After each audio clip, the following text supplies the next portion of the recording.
সুপ্রিয় দর্শক, কৃষি উদ্যোক্তা ও কৃষি প্রেমিক ভাই বোনেরা সবাইকে আসসালামু আলাইকুম। কেমন আছেন সবাই? আশা করি বিশ্বাস সবাই ভালো আছেন, সুস্থ আছেন। দেশ এবং দেশের বাইরে থেকে যারা দেখছেন সবাইকে স্বাগত জানাচ্ছি আল হিদায়া হাঁসের খামার নিবেদিত আমাদের আজকের কৃষি ডকুমেন্টারি ভিডিও। আজকের ভিডিওতে আপনাদেরকে রানিং ডিপার হাঁস দেখানোর চেষ্টা করব। নতুন খামারে যারা আছেন, আপনারা হাঁসের খামার শুরু করবেন বা শুরু করতে চাচ্ছেন, অনেকে কিন্তু আপনার এই রানিং ডিম পাড়া হাঁসটা খুঁজে থাকেন, কিন্তু আসলে ওই যে একটা কথা ঘুরে ফিরে ওইখানেই আসে যে এখানে ভ্যাকসিনের প্রয়োজন আছে, হাঁসটা বা হাঁসের বাচ্চাটা এ গ্রেডের প্রয়োজন আছে, এবং শেষমেশে এখানে বিশ্বস্ততার প্রয়োজন কিন্তু এখানে আছে। আমি একটা কথা প্রায় সময় বলি যে আল্লাহর ভয় যার মধ্যে যতটুকু থাকবে সে সেভাবে তার যে কোনো কাজ সেভাবে কিন্তু সে করবে। ঠিক আছে, আজকে আপনাদেরকে রানিং ডিম পাড়া হাঁস দেখানোর চেষ্টা করব। আমরা এটাও জানাবো এটা কত পার্সেন্ট ডিম আছে, পাশাপাশি এগুলো আমরা কিভাবে ব্রুডিং করেছিলাম, পাশাপাশি এগুলো ভ্যাকসিন আছে কিনা। কারণ ভ্যাকসিনে কিন্তু একটা ইস্যু হয়ে দাঁড়ায়, হ্যাঁ। কারণ অনেক খামারে যারা আছে অনেকে কিন্তু জানিয়েছে যে ভ্যাকসিনের জন্য অনেকে আসলে লসের সম্মুখীন হচ্ছে। এটা আসলে একটা ইস্যু হয়ে দাঁড়ায়। এখন আমরা ডিজিটাল বাংলাদেশ থেকে স্মার্ট বাংলাদেশে আসছি, ঠিক সেইখানে যদি আমরা আসলে এগ্রিকালচারটাকে স্মার্টলি ভাবে যদি আমরা পরিচালনা না করতে পারি, তাহলে আমরা কিসের স্মার্ট বাংলাদেশ বলছি, কিসের ডিজিটাল বলছি, তাই না? আমাদের আমরা যে স্মার্ট বাংলাদেশ আমরা বলছি, তো ডিজিটাল বাংলাদেশ আমরা বলছি, তো ডিজিটালাইজেশনে কিন্তু আমাদের সবগুলো কাজ আমাদেরকে শনাক্ত করতে হবে। সেই কথাটা মাথায় রেখে আমরা আমরা এই হাঁসের খামারে আসলে ফিরে আসা, হাঁসের খামারে আসলে ব্যাক করা। তো এখন আমি আসলে যেটা আমি বলতে চাচ্ছি, আজকে আপনাদেরকে রানিং ডিপার হাঁস দেখাবো। চলুন ভিডিও শুরু করি। দর্শক, আমরা যখন এই হাঁসটাকে বা হাঁসের বাচ্চাটাকে ব্রুডিং করেছিলাম, তখন আমরা সুন্দরভাবে আসলে ব্রুডিংটা করেছি। আপনারা জানেন যে আমরা প্রায় অনেক আগে থেকে আমার আমার আব্বু একজন হাঁস খামারি, আমার চাচারাও একজন হাঁস খামারি। তারা আসলে আপনার অনেক আগে থেকেই তারা হাঁসের ডিম এবং বাচ্চা ফুটিয়ে হাঁসের বাচ্চা ফুটিয়ে আসছে। তো পাশাপাশি আমি তো আমার আব্বুরটা দেখে, চাচারাদেরটা দেখে শিখে শিখেই আসলে হ্যাঁ এই পর্যায়ে আসা। তো সেই ক্ষেত্রে পড়াশোনা এখনো চলছে। আমি মাদ্রাসার লাইনে শহরে জামিলে পড়াশোনা করছি। এখন পড়াশোনা বন্ধ আছে, পাশাপাশি আলী মাদ্রাসায় পড়েছি।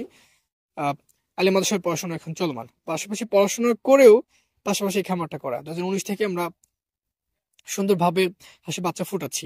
তো যেটা বলছিলাম, আমরা হাঁসের বাচ্চাগুলোকে সুন্দরভাবে বোর্ডিং করেছিলাম, এবং পাশাপাশি যখন এটা 1 মাস সময় হয়, তখন আমরা এটা ডাক প্লেগ ভ্যাকসিন করি, 45 দিনের ডাক প্লেগ বুস্টার ডোজ করি। তো এইভাবে ধাপে ধাপে আমরা 4টা ভ্যাকসিন বুস্টার ডোজ সহ আমরা কমপ্লিট করেছি, তাই না?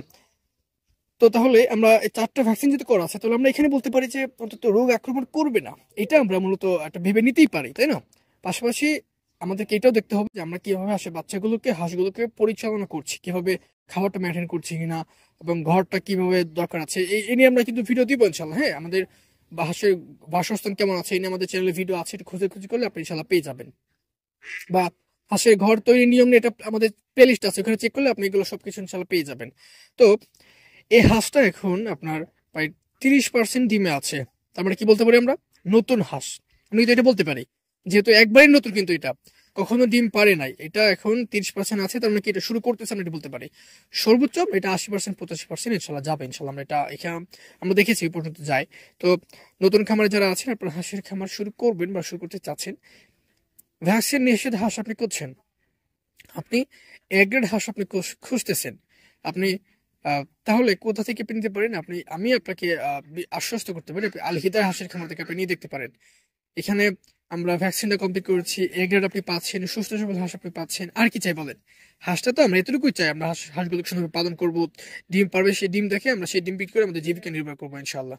আসলে আল্লাহর দয়া থাকলে আসলে সবকিছু সম্ভব।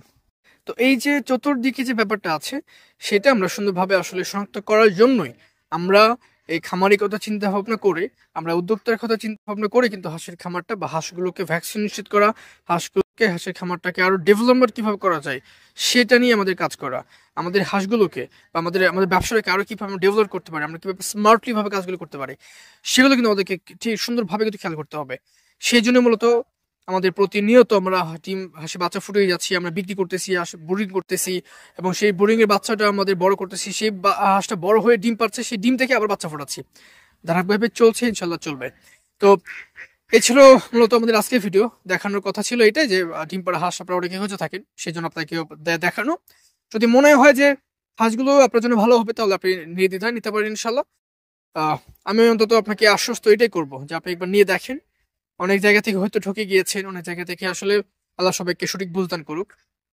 আমি আসলে এগুলো নিয়ে কথা বলতে চাই না, কারণ আমি জানি আমি কিরকম, আমার আল্লাহ জানে আমি কিরকম।